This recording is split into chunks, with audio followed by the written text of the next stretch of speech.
Hello दोस्तों, मैं हूं आपका दोस्त राशिद अलवी और आज हम डिस्कस करेंगे जिनसियाती मसाइल। तो मैं सोशल मीडिया पे ट्रोलिंग कर रहा था तो मुझे ना पाकिस्तानी लोगों के जो है जिनसियाती मसाइल के बारे में कुछ देखने को मिला, तो मैंने सोचा आप लोगों के साथ भी शेयर करता हूं, आप भी देखें कि पाकिस्तान में जिनसियाती मसाइल किस किस तरह से चल रहे हैं। तो जी ये किसी ने लिखा है, ये सवेरा अनम साहिबा हैं, कोई ख़ातून है, इन्होंने लिखा है जी मर्दाना कमज़ोरी नहीं हो लेकिन एन सेक्स के वक्त सोच सोच के दिमाग फटने लगे तो और शदीद एनेक्सिया हो और बारहा कोशिश के बावजूद भी उज़ू मखसूस सेक्स के लिए तैयार ना हो, तो ये किस बीमारी की तरफ इशारा है? मर्द की कौन सी बीमारी है ये? मतलब ये कहने का, ये सवेरा साहबा कह रही हैं कि इनके हस्बैंड के साथ कोई प्रॉब्लम होगी ऐसी कि सेक्स के दौरान बहुत ज़्यादा सोचते हैं और इसलिए इनका जो निका चौधरी है वो तैयार नहीं होता। मुझे नहीं पता इसका क्या मसला होगा, क्या हल है। बहरहाल इनको डॉक्टर को दिखाना चाहिए, अच्छे से हकीम को दिखाना चाहिए। अगला है जी, ये इस्माइल अब्बास साहब है, ये लिखते हैं जी is masturbation bad for health? यार मैंने ये चीज़ें बहुत ज़्यादा दोस्तों से सुनी हैं, लोगों से सुनी हैं, सोशल मीडिया पे स्पेशली सुनी है कि मास्टरबेशन वो सेहत के लिए नुकसानदेह है या अच्छा है। अब मास्टरबेशन एक नेचुरल वे नहीं है, डिस्चार्ज होने का नेचुरल वे नहीं है, तो डेफिनेट सी बात है कि ये अच्छी चीज़ नहीं है। लेकिन बहुत से लोग दलील के तौर पर कहते हैं कि डॉक्टर्स खुद मास्टरबेशन करने का मशवरा देते हैं, तो भाई वो मशवरा देते हैं उनको जिनकी कोई गर्लफ्रेंड नहीं होती या जिनकी कोई बीवी नहीं है। तो खैर किसी तरह तो निकालनी है, फ्रस्ट्रेशन नहीं निकालनी है तो फ्रस्ट्रेशन निकालो भाई। वो एक बड़े अच्छे एक दोस्त ने बात कही थी कि मिन्नत की लेने से बेहतर है, मिन्नत करके लेने से बेहतर है इज़्ज़त की मुठ मार लो। तो इज़्ज़त की मुठ बज रही है तो ओके है। उसके बाद है जी, ये प्रिंस राजा साहब हैं, ये लिखते हैं जी शादी करने के लिए लड़की और लड़के के दरमियान उम्र का फ़ैसला कितना होना चाहिए? मुझे तो ये समझ नहीं है कि ये फ़ैसला लिखने की क्या ज़रूरत थी। फासला होगा तो मेरा ख्याल है कि मेरा और मेरे वाली का यहाँ से तकरीबन 500 किलोमीटर का फ़ासला है, तो ये काफ़ी है। अगर उम्र की बात है तो उम्र में आप यार जिसके साथ बनती है ना, बस किसी तरह कर लो शादी, सेक्स कर लो, मर जाओगे बस कर लो किसी तरह। उसके बाद है औरल सेक्स करने का कोई नुकसान तो नहीं है। फर्स्ट ऑफ ऑल तो औरल सेक्स है क्या? औरल सेक्स या तो है ये कॉल का सेक्स, ठीक है। दूसरा औरल कहते हैं जबड़े को, मुंह की कैविटी को, या सॉरी औरल जो आपका फेस होता है, मुंह होता है, सॉरी मुंह, तो या तो इनका इशारा चूपे लगाने की तरफ है या फिर इनका इशारा औरल ज़बानी कलामी जो सेक्स है। ज़बानी कलामी क्या सेक्स होगा? मैं तुम्हारे ऊपर आ रहा हूँ जान, मैं तुम्हारे ऊपर आ रहा हूँ जान, टांगें खोलो जान, अब मैंने अंदर डाल दिया है जान, अब महसूस करो, ये इस तरह का सेक्स है। तो भाई इसका नुकसान क्या हो सकता है? आप बातें ही कर रहे हैं। हाँ, ये जहन में गंदे गंदे ख्याल आएंगे, रात को ट्रक उलट जाएगा, ट्रक नहीं उल्टेगा तो डेफिनेटली हम मुठ मार लेंगे, बस इतनी सी कहानी है। खैर आगे चलते हैं। दिलावर खान साहब हैं, ये बड़े फ्रस्ट्रेटेड लग रहे हैं। दिलावर खान साहब कहते हैं मेरी दूसरी शादी के लिए बीवी राज़ी है लेकिन एक शर्त के साथ कि मैं 1 हफ़्ता लगातार 20 मिनट की टाइमिंग से सेक्स करूँगा। अजीब है, मतलब इसमें क्या दिक्कत क्या है, मुश्किल क्या है? अगर आप दूसरी शादी के लिए तैयार हैं, इट मीन्स कि आपको बहुत ज़्यादा चढ़ी हुई है, लेकिन फिर भी अगर आप चाहते हैं कि आपकी बीवी कहती है कि 20 मिनट की टाइमिंग के साथ करें, तो मुश्किल क्या है? मतलब या तो आप सेक्सुअली फिट नहीं है तो आपको शादी करनी नहीं चाहिए। अगर आप सेक्सुअली फिट हैं तो फिर दिखाएं यार उनको, तो दिखाएं ना, उसको तो राज़ी करें ना, माई को। खैर आगे है जी, ये अमीरा ईमान साहिबा हैं, ये कहती हैं जी हमल में कितने माह तक मुबाशरत किया जा सकता है और किस माह तक बिल्कुल ख़त्म कर दिया जाए? एक तो ये यार उर्दू बहुत मुश्किल वाली बोलते हैं, मुझे कम ही समझ आती है, लेकिन खैर इनको हमल है और बाज नहीं आना। एक लतीफ़ा मुझे याद आ गया कि एक औरत गई एक डॉक्टर के पास और कहा कि डॉक्टर साहब मेरे बंदे का एडा लम्बा है, मेरे बंदे का इतना लंबा है कि वो जिगर तक आ जाता है, यानी हलक तक आ जाए, जिगर तक आ जाता है। तो डॉक्टर साहब ने कहा कि फिर उसका काट के छोटा कर दें। कहते नहीं, ये जिगरे को किसी तरह ऊपर कर दें, कलेजा ऊपर हो जाए थोड़ा सा। तो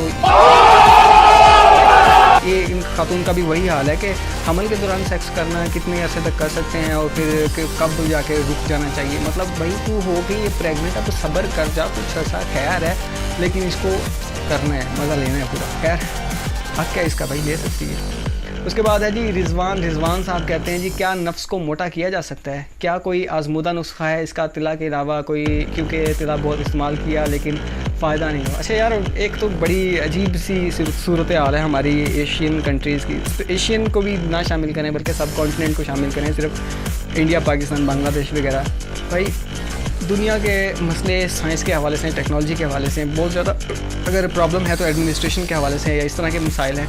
पाकिस्तानियों के, इंडियंस के लन सीधे नहीं हो रहे, यानी खड़े नहीं हो रहे, मोटे नहीं हो रहे। ये इनका टोटल मसला ही लन है, यानी इनकी सोच शुरू ही लन से होती है और लन पे ख़त्म होती है। इनकी टोटल फ़िलासफ़ी जो है वो औरत की 2 टांगों के दरमियान है, और इनका जो मेन मसला है वो मर्द की टांगों के दरमियान है, इसलिए इनका कुछ नहीं हो सकता। आगे जी ये हुसैन रज़ा साहब सॉरी, ये कहते हैं जी, सेक्स में आपकी कोई ऐसी ख्वाहिश जो अभी तक पूरी ना हुई हो? भाई मेरी तो वाकई बहुत बड़ी ख्वाहिश है जो पूरी नहीं, वो ये है कि सेक्स ही नहीं हुआ यार। इससे बड़ी ख्वाहिश और क्या होगी जो पूरी नहीं हुई? अभी तक सेक्स ही नहीं हुआ यार। आगे चलते हैं। यह है जी आदि मुजरिम साहब मुठल है। आदि मुजरिम कहता है जी, क्या मुर्तज़नी से नफ्स छोटा हो जाता है? ये इसने अपना नाम ठीक रखा है, आदि मुजरिम, यानी मुठल है ये। तो छोटा होता है, बड़ा होता है, ये तो आपको ही पता, लेकिन भाई एशियंस का जितना होता है उतना तो रहता ही है। अब इसका छोटा हो गया है यार, क्या अजीब सवाल करते हैं यार। आगे चलते हैं जी, ये इमाद खान साहब हैं। इमाद खान साहब कहते हैं, मेरे नफ्स पर फुल भरी जैसे कुछ सफ़ेद धब्बे हैं जो पिछले कुछ माह से ज़ाहिर हो रहे हैं। जिस्म पर और किसी जगह ऐसे धब्बे नहीं हैं और ना ही पहले कभी नफ्स पर थे। यार एक तो जब हमारा काला होता है तो ये हमारी अलग टेंशन होती है कि हमारे काले क्यों हैं, तो इसका भैंसुर का अगर कुछ थोड़ा सा सफ़ेद निकला है तो इसको इस चीज़ की टेंशन है कि ये सफ़ेद क्यों है। ठीक है, आगे चल लेते हैं। उसके बाद ये कोई है अहमद, ये लिखते हैं जी, मुबाशरत के दौरान फुज़ूल ख़ास मुकम्मल ना उठे तो क्या हम अनफिट हुए? Definitely you are unfit bro. जितना खड़ा ही नहीं हो रहा उन्हें क्या करना है यार। ये कौम जो इशारों पे खड़ी नहीं हो सकती, इनका सौदा ही नहीं खड़ा होता है, क्यों कैसे खड़ी होगी इशारों पे?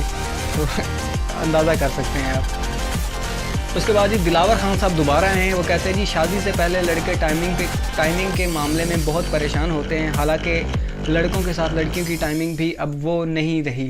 वो एक देसी सा फिक्रा है, आपने सुना होगा कि हुना खुराका नहीं रही।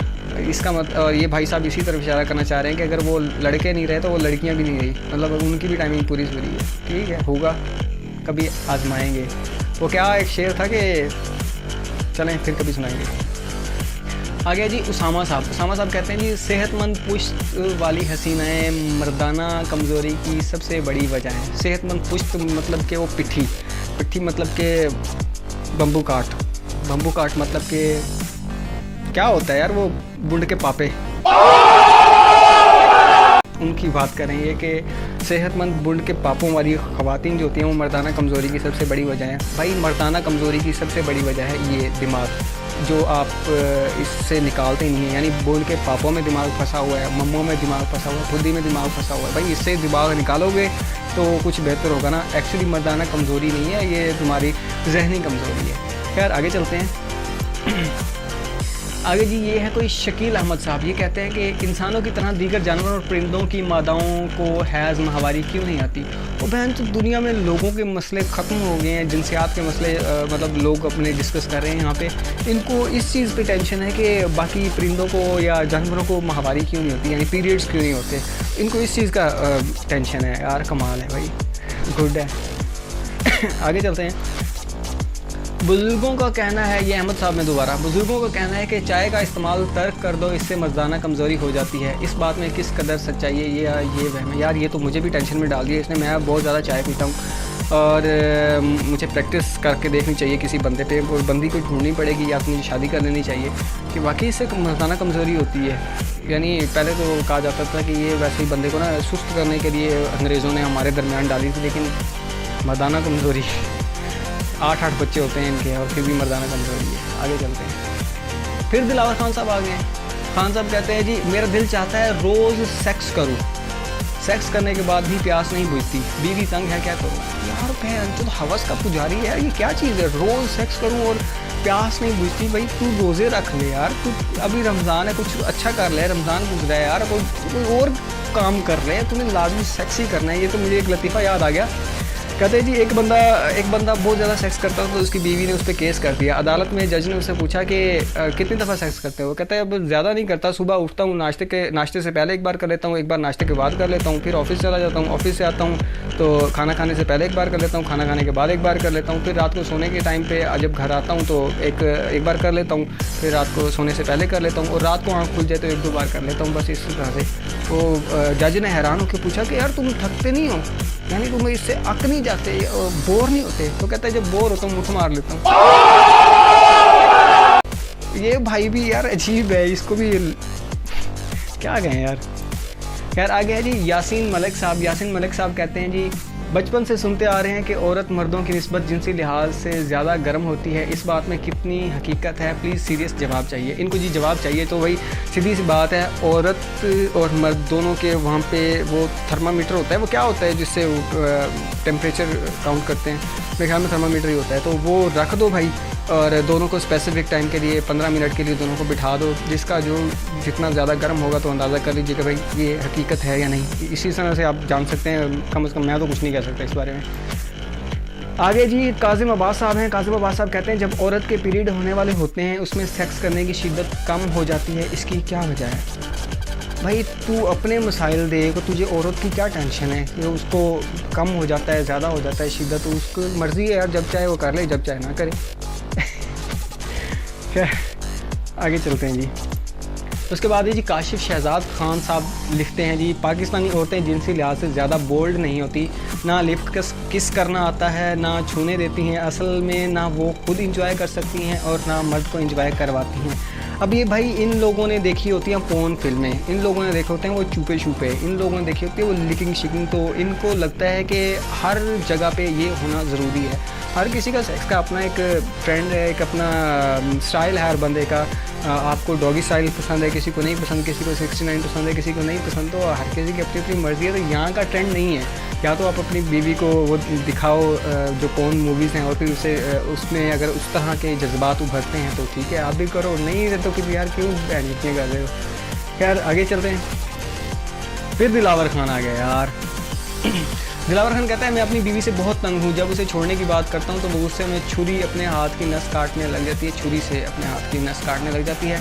मिन्नत तरले करके छुड़वाता हूँ, कोई साहब ऐसा मशवरा दे कि इससे इस मुश्किल से निकलूँ। यार इस चीज़ का कोई हल नहीं है। ये जो आजकल वेमनिज़म की एक वेव चली है उसके हवाले से भी उन लोगों ने तो दिया यही शऊर है कि भाई आपका बंदा जो है वो आपका ही है, अगर वो दूसरी बीवी या तीसरी बीवी रखना चाहता है तो उसके साथ ताल्लुक़ ख़त्म कर दो। और हम तो हैं एडवांस मजहबी टाइप के लोग, तो हम इस हवाले से पूरे पक्के हैं कि शादी दूसरी तीसरी नहीं करनी, लेकिन जो बाकी मामलात हैं उनमें हम मजहबी हैं, कट्टर वाले हैं। यार ये एक सेंसिटिव इशू है, इस पर हम बात ही नहीं करते।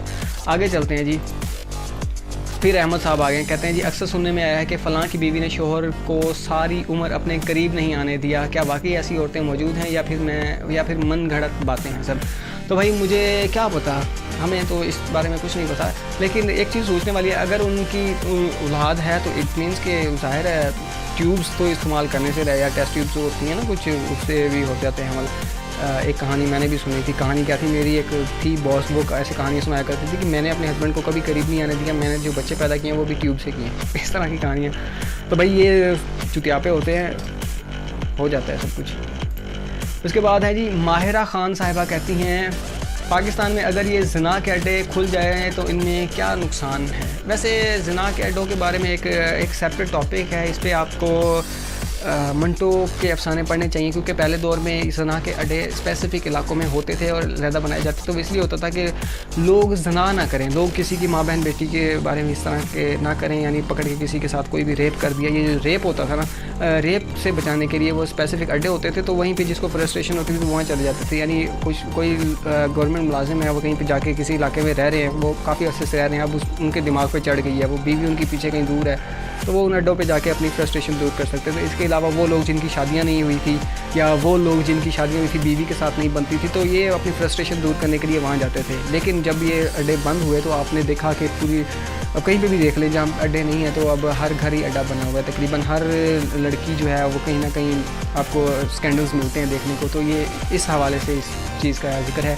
अगर आप इस चीज़ को पॉजिटिव कहोगे, अब अगर आप कहोगे कि ये चीज़ होनी चाहिए थी, तो फिर आपको सबसे पहला जो सुनने को मिलती है वो बात वो ये है कि आप फिर अपनी औरतों को इनका में हैं। मतलब ये इस तरह की सोचे। तो इनको बताना चाहिए कि यार हर बंदा डॉक्टर नहीं बनता, हर बंदा इंजीनियर नहीं बनता, उस तरह हर औरत प्रोस्टिट्यूट नहीं होती। इसलिए ये जो प्रोस्टिट्यूट्स होती हैं इनका बैकग्राउंड भी सबको पता ही होता है कि क्या होता है। बहुत सी रीज़न्स होती हैं, ये प्रोफेशनल्स होती हैं, तो professionals are professionals always. So next चलते हैं जी आगे जी। राव मुमताज़ अली साहब हैं, ये कहते हैं मेरे खुशियों में ख़ारिश रहती है, मीठी मीठी बहुत ज़्यादा, जितनी ज़्यादा ख़ारिश करते हैं उतनी ज़्यादा बढ़ती जाती है और सुकून मिलता है। ज़ख्म है ना कोई दाने, कोई रहनुमाई फरमाएं मेहरबानी होगी। ये टट्टे हो जाने की बात कर रहे हैं भाई। तू खुशिये क्यों लिख रहा है, टट्टे लिख रहे, सीधी सी बात है। जब ये जिनसियात का है तो इसमें सबको क्या टेंशन होगी। खैर अब जी टट्टों की ख़ारिश का इनको मसला है, तो भाई टट्टों की ख़ारिश क्या है, वैसे भी ख़ारिश है तो इसकी जाके दवाई ले बस।